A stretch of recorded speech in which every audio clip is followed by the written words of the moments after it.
কিছুদিন আগে আমি ফেসবুকে একটা পোস্ট করছিলাম। পোস্টটা এমন ছিল যে ফেসবুক ইউটিউবের পরবর্তী ধাপ বা এর বিকল্প কি হতে পারে।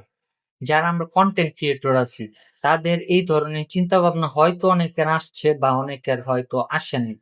এমন একটা পোস্ট আমরা করেছিলাম। তো আজকে আমরা এটার সমাধান কি হইতে পারে বা এটার বিকল্প কি হইতে পারে তা আমরা জানবো। দেখো, আমরা এই জিনিসটা চারটা ভাগে মূলত হলো ভাগ করেছি। এক নাম্বার হলো সমস্যাটি ব্যাখ্যা। আমরা যেই সমস্যাটা, এই সমস্যাটা আমরা ব্যাখ্যা করব সম্পূর্ণভাবে। তারপর ২ নাম্বার রাখছি আমরা সমাধান। এর সমাধান কি হতে পারে? ৩ নাম্বার রাখছি সুবিধাগুলো। এর সুবিধাগুলো কি হতে পারে? এবং ৪ নাম্বার রাখছি সহজ প্রস্তাব এবং কি করে আমরা কাজগুলা করব বা আমাদের পরের ধাপ কি হতে পারে। ফেসবুক, ইউটিউবের পরে আমাদের কোন ধাপটা এগোনো উচিত? সমস্যাটি ব্যাখ্যা ১ম ধাপ আমাদের যেটা। ধরো, আর যেসব সোশ্যাল মিডিয়া আছে, বিশেষ করে আমরা বেশিরভাগ সবাই ফেসবুক এবং ইউটিউবে কন্টেন্ট ক্রিয়েটর আমরা যারা আছি, এই এইগুলো থেকেই হলো আমাদের প্যাসিভ ইনকাম গুলো আসে। কেউ কেউ ভিডিও করে বা কেউ অনলাইনে প্রোডাক্ট সেল করে, এক একজন এক এক ধরনের। তো এই সমস্যাটা কি হইতে পারে যে আমরা যে ফেসবুক চালাই, হ্যাঁ, ফেসবুকের সম্পূর্ণ নিয়ন্ত্রণ, ফেসবুক বলো বা ইউটিউব বলো, এইগুলোর যা নিয়ন্ত্রণ আছে সম্পূর্ণ নিয়ন্ত্রণ কিন্তু তাদের নিজের অ্যালগোরিদম যেটা, ফেসবুক এবং ইউটিউবের নিজস্ব অ্যালগোরিদম যেটা, ওইগুলার মাধ্যমে কিন্তু ফেসবুক ইউটিউব কাজ করে। এই সব কোনো কিছু কিন্তু আমাদের হাতে নাই। এই যা কিছু আছে সবকিছু হলো তাদের হাতে। এটা হলো গেল প্রথম কথা। এটাই, এতে কি হইতে পারে যে আমি আমার অনেক দিন যাবত, ১ বছর যাবত আমার ফেসবুক পেজটা দাঁড় করাইছি বা আমার ইউটিউব দাঁড় করাইছি। ধরেন ১ লাখ সাবস্ক্রাইবার, কার আবার পেজের মধ্যে ১ মিলিয়ন ২ মিলিয়ন লাইক ফলোয়ার আছে। তো দেখা গেছে কোন এক কারণে ফেসবুক বা ইউটিউব কোন একটা কপিরাইট বা কোন একটা ইস্যু দিতেই পারে। এটা অনেকের দেয়, এটা আমরা অনেকেই ফেস করছি। দেখা গেছে কারো আইডিও মাঝে মধ্যে চলে যায় বা আইডি নষ্ট হয়ে যায়। এই ধরনের সমস্যা অনেকের হয়। এই ধরনের একটা সমস্যা হইলে, একটা বড় কোনো পেজের এই ধরনের সমস্যা যদি হয়, তখন সে কি করবে? তখন তার এত বছরের যে কষ্টের, যে কি বলে, যে দর্শকগুলো, যে কমিউনিটিটা সে দাঁড় করেছিল, সে ওইটা এক নিমেষে হারিয়ে ফেলবে। এই সমস্যা, আরো অনেক ধরনের সমস্যা হয়। এবার আসি সমাধানে। এর সমাধান আসলে কি হইতে পারে? এই সমাধান বলতে গেলে তোমরা দেখবা যারা হলো অনেক বড় মানের ইউটিউবার বা ফেসবুক পেজ চালায় বা কোনো বিজনেস চালায় বা আর কি পেজের মাধ্যমে বিজনেস চালায়, তারা কি করে, তারা একটা ওয়েবসাইট রাখে। তাদের ওয়েবসাইট, অনেকে বলতে গেলে ওয়েবসাইট কি জানে না, ওই যে আমরা গুগলে যখন সার্চ করি www ডট, পরে একটা নাম থাকে, যে নামের পরে ডট কম থাকে। যেমন ফেসবুকেরটা www.facebook.com, ইউটিউবেরটা www.youtube.com। এমন অনেকের নাম দিয়ে থাকে, যেমন আমার নাম www.সজীব-আহমেদ-সৌরভ.com। এমন এমন নাম দিয়ে ডোমেন হোস্টিং কিনে তারপরে হলো একটা ওয়েবসাইট বানায়।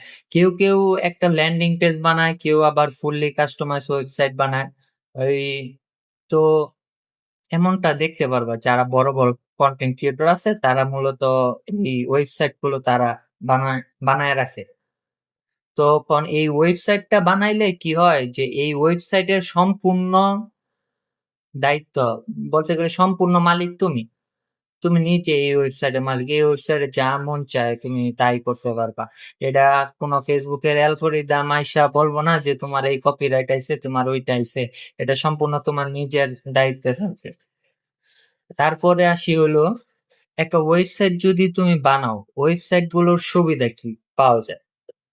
তো একটা ওয়েবসাইট খুললে, ওয়েব একটা কথা আগে বলে নেই, ফেসবুক ইউটিউবে যেমন তুমি অ্যাড থেকে টাকা ইনকাম করো, ওয়েবসাইটেও কিন্তু এমন ইনকাম করা যায়।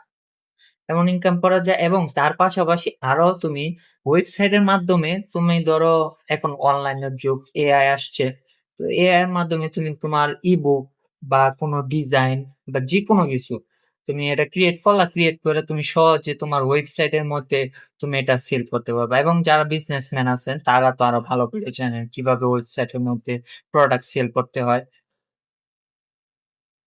এবং এই ওয়েবসাইট গুলো যদি ধরো যদি তোমার একটা ওয়েবসাইট থাকে, এটা কিন্তু ছোট কোনো বিষয় না। ওয়েবসাইট কিন্তু সবার থাকে না।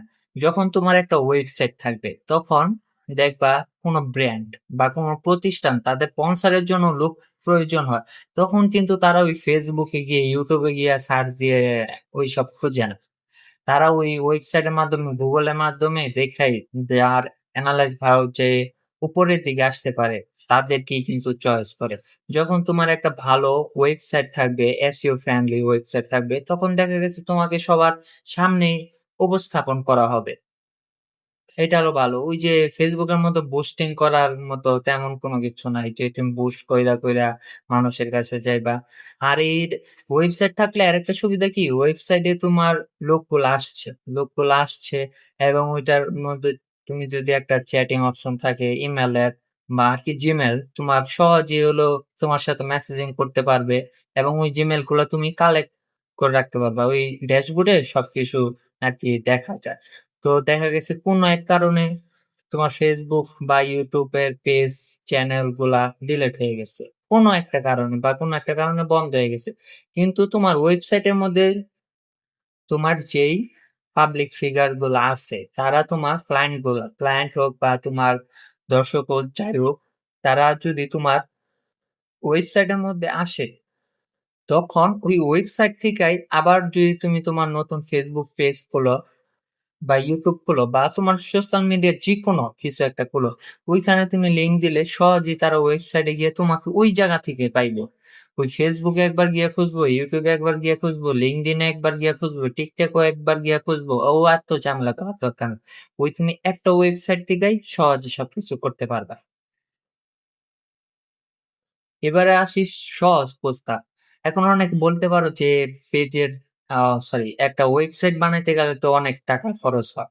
দেখো প্রথমেই যে তোমার একটা বড় একটা ওয়েবসাইট অনেকটা পেজ থাকবে এমন ওয়েবসাইট বানানোর তোমার কোনো প্রয়োজন নাই। তুমি ছোট করে একটা ল্যান্ডিং পেজ বানাইতে পারো। ল্যান্ডিং পেজ বলতে হলেও এক এক পৃষ্ঠা এক পৃষ্ঠা সহজ ভাষায় বলতেছি, এক পৃষ্ঠার একটা পেজ। ওইখানে তোমার কিছু ভিডিও বা কিছু ছবি যা তুমি করছো বিশেষ কিছু, এইগুলা তুমি ফ্রেম আকারে দিয়ে রাখতে পারো। এবং তোমার ডিটেলস গুলা, তোমার সাথে কেউ কন্ট্যাক্ট করতে চাইলে কিভাবে কন্ট্যাক্ট করবে, তোমার ফেসবুক, ইউটিউব, টিকটক যা আছে সকল সোশ্যাল মিডিয়া লিঙ্ক তুমি এক জায়গায় দিতে পারবা। এবং তোমার নামে তুমি জিনিসটা কিনো, ডোমেন হোস্টিং গুলা তোমার নামে কিনো, বা আর কি তোমার যে পেজ আছে তোমার পেজের নাম যা, তোমার ইউটিউব চ্যানেলের নাম, ওই নামে তুমি ডোমেন হোস্টিং কিনে তোমার একটা চ্যানেল খোলো। দেখা গেছে এখনকার সময়ে অনেকে জানে না ডোমেন হোস্টিং আসলে কি। ডোমেন হোস্টিং মূলত ডোমেনটা, বিশেষ করে ডোমেনটা হলো যেটা, তোমার যদি একটা ডোমেন থাকে এখন দেখা গেছে এটা বেশি প্রয়োজন পড়ে না, কিন্তু ভবিষ্যতে গিয়ে এটা খুবই প্রয়োজন পড়বে, একটা ডোমেন, একটা নিজস্ব ওয়েবসাইট থাকা। তো এখন যদি তুমি তোমার ওয়েবসাইট না দাঁড় করাইতে পারো তোমার নামে, তোমার ব্র্যান্ডের, পরবর্তীতে গিয়ে যদি দেখো তোমার নামের, তোমার যে নামে তোমার পেজ বা তোমার ব্র্যান্ডটা তুমি চালু করছো সেই ব্র্যান্ডটা অন্য কেউ আগে নামটা কিনে ফেলেছে, তখন কিন্তু তুমি আর ওইটা কিনতে পারবে না। তখন তোমার নাম চেঞ্জ করতে হবে, তোমার ব্র্যান্ডের নাম চেঞ্জ করতে হবে, সবকিছু চেঞ্জ করতে হবে। তাই এখনই সুযোগ আছে নিজের যা আছে নিজের নামের মাধ্যমে একটা ওয়েবসাইট বানিয়ে রাখা খুবই ভালো। অনেকে মনে করে যে ওয়েবসাইট বানাইতে মনে হয় অনেক টাকা লাগে, না ভাই, ওয়েবসাইট বানাইতে অনেক বেশি টাকা লাগে না।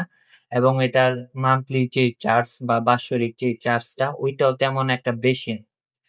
অনেকে এফোর্ড করতে পারবে, অনেকে আবার পারবে না। যাদের একটা ইনকাম আছে ফেসবুক থেকে বা ইউটিউব থেকে, তাদেরকে আমি বলবো যে তোমরা এখন থেকে একটা ওয়েবসাইট বিল্ড করতে থাকো। এটা তোমাদের জন্যই ভালো হবে। Thank you.